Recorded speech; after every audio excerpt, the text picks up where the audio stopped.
Hi friends, तो ये question number 6 ले रहे होंगे। अब तक हम लोगों ने फाइव न्यूमेरिकल्स कर लिया है लैपलास ट्रांसफॉर्म के अंदर, ठीक है। तो देखो क्वेश्चन नंबर 6 है ना, ये क्या है हमारा कॉस क्यूब टी, ठीक है। तो ऐसा कोई लैपलास का फॉर्मूला हम लोगों ने पढ़ा नहीं है, तो ऑब्वियसली इसको हम लोगों को सॉल्व करना होगा, ठीक है। तो कॉस क्यूब थीटा में क्या लगा सकते हैं, मतलब इसमें मतलब कुछ समझ भी नहीं आ रहा है कि लगा क्या सकते हैं, क्योंकि अब तक तो ऐसा कुछ देखा ही नहीं हम लोगों ने। तो देखो हम लोगों ने ट्रिग्नोमेट्री में एक फार्मूला पढ़ा था, cos 3 theta equal to 4 cos cube theta और -3 कॉस थीटा, ठीक है। ये फार्मूला हम लोगों ने पढ़ा था ट्रिग्नोमेट्री में, ठीक है। अगर मतलब इसको याद नहीं कर पा रहे हो कि ये फार्मूला कैसे आया, तो इसको इस तरह से याद कर सकते हो कि मतलब 3 इक्वल टू 4c³ -3c, ठीक है। इसको इस तरह से याद कर लो। ये हो गया हमारा कि भाई 3 है तो कॉस थीटा, और इसको 4 को c, तो 4c³ -3c, ठीक है। इसको शॉर्ट फॉर्म में इस तरह से लर्न कर सकते हो इस फार्मूला को, ठीक है। तो देखो इस फार्मूला में ना हम लोग को क्या चाहिए, कॉस क्यूब टी चाहिए, ठीक है। तो ये बाकी के टर्म को उधर भेज देते हैं, ठीक है। तो उधर भेजने के बाद देखो क्या होता है, इसको उधर भेज दिया तो ये क्या हो गया, cos 3 theta plus 3 cos theta upon क्या हो गया, 4 हो गया, ठीक है। तो इस फार्मूला को अप्लाई करेंगे इधर, तो इधर अप्लाई करने के बाद देखो मैं लैपलास को डायरेक्ट लिख रहा हूँ यहाँ पे, Laplace of cos 3t plus 3 cos T upon 4, ठीक है। अब हमारा ये क्वेश्चन बन गया, ठीक है। अब इस क्वेश्चन में अब हम ये एडिशन में आ गए, ठीक है। अब एडिशन वाला तो हम लोग सॉल्व करते ही हैं, अभी तक वही कर रहे थे सॉल्व, तो एडिशन वाला आ गया तो फिर तो ये इजी हो गया। 1/4 को बाहर कॉमन लेते हैं, ठीक है। तो देखो 1/4 को बाहर कॉमन लिया, कॉमन लेने के बाद क्या हुआ ना, लैपलास ऑफ कॉस 3t लिख सकते हैं, ठीक है। अब प्लस, और ये 3 को बाहर निकाल लेंगे क्योंकि 3 तो हमारा कांस्टेंट है, तो लैपलास ऑफ कॉस टी लिख दिया, ठीक है। तो अब देखो, अब बताओ कॉस AT और कॉस टी, अब तो डायरेक्ट फार्मूला ही दिख गया आपके सामने, ठीक है। इसको डायरेक्टली आप लिख लो, और कितना आसान है ये लैपलास, ठीक है। बस आप लोग बस लेक्चर देखते रहो। 1 कॉस लैपलास क्या होता है, अब तक तो याद हो ही गया होगा, मैंने इतना बार बार एक ही फार्मूला को दिखा रहा था आपको ताकि आपको लर्न हो जाए, ठीक है।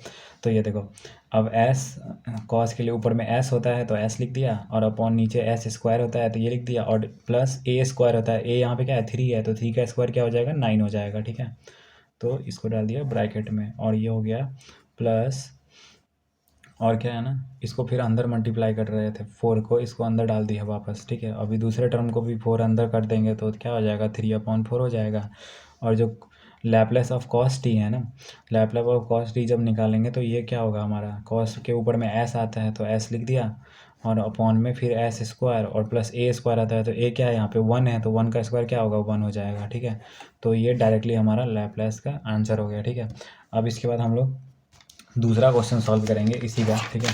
तो दूसरा क्वेश्चन देखो यहाँ पे, दूसरा क्वेश्चन है हमारा ये, ठीक है, Laplace of sin 2t plus sin 3t, इसको कैसे सॉल्व करेंगे।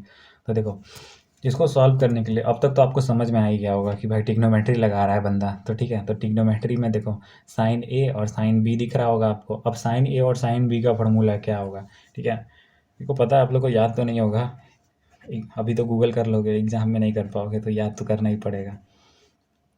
तो 2 sin A sin B, ठीक है, cos A माइनस बी, और बीच में होता है हमारा माइनस, ठीक है, minus cos A plus B, ठीक है। इसको हम लोग इस फॉर्म में लिख सकते हैं, ठीक है। तो अब देखो इसको क्या करते हैं, इस लैपलास को चेंज कर ले, तो देखो यहाँ पे तो यहाँ पे 2 नहीं है, तो इसको 2 उधर डिवीजन में भेज देंगे हम दूसरी तरफ। तो देखो डिवीजन में दूसरी तरफ भेजने के बाद कैसे लिख रहे होंगे हम लोग, ठीक है। तो देखो यहाँ पे Laplace of cos A minus B, तो 8 क्या है 2t है, और माइनस 3t, तो cos 2t minus 3t, 2t Frooti, ये हो गया, और अपॉन में क्या हो गया, अपॉन में हो गया हमारा 2,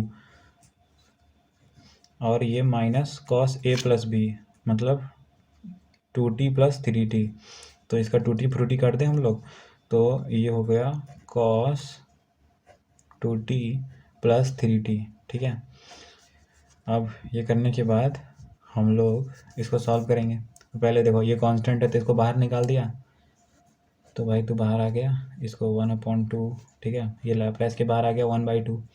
अब लैप्लास सिंगल टर्म का निकालेंगे हम लोग। तो ये देखो इसका क्या आ गया हमारा -t आ गया, cos